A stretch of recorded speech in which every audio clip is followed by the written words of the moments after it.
Hello and welcome to Moving Violations. I'm Russ LeBlanc, NEC consultant for EC&M Magazine.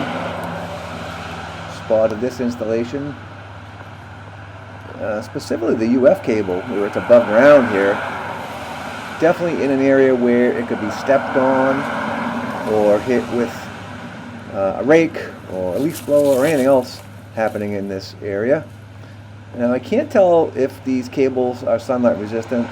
It looks like the one on the right might be, so based on that marking, so there's no violation of 340.12 number 9, but I would definitely say that these are exposed to physical damage in this location, probably feeding that post light. So I would say this is a violation of 340.12 number 10. UF cable cannot be installed with subject to physical damage, and I think these are.